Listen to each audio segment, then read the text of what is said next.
On arrive ici avec la boule au ventre, on y revient après le parloir, le cœur serré et les yeux pleins de larmes. Qu'on ait besoin de parler ou de prendre un café bien chaud, la maison d'accueil des familles de détenus de Blois permet de rompre la solitude avant et après les visites à la maison d'arrêt. La conversation s'engage ou ne s'engage pas, donc nous respectons ces temps de silence aussi, évidemment, et tout en sachant que parfois des personnes vont peut-être pendant plusieurs mois venir ici, être très peu parlées, et puis d'un seul coup un jour où ça sera plus tranquille, où elles auront nous livrer un petit peu leurs difficultés, leur mal-être, ou aussi parfois des réussites, des moments aussi, des moments de joie.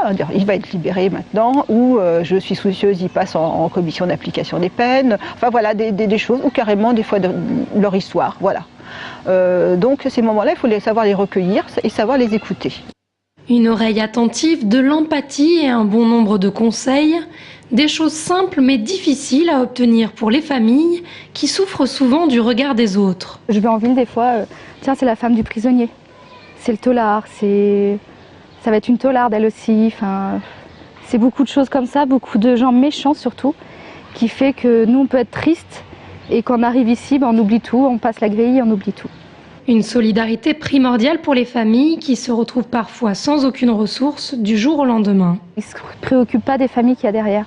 Pour eux, voilà, ils sont détenus, ils ont fait leurs bêtises et ils doivent être détenus, ils ont aucun droit. Voilà ce qu'on nous a dit la dernière fois, ils n'ont pas de droit. Ils sont ici, ils n'ont pas de droit. Alors que c'est des êtres humains et ils ont le droit à des droits. La Rapège se donne donc pour mission de permettre aux détenus et à leurs familles de retrouver un peu d'humanité.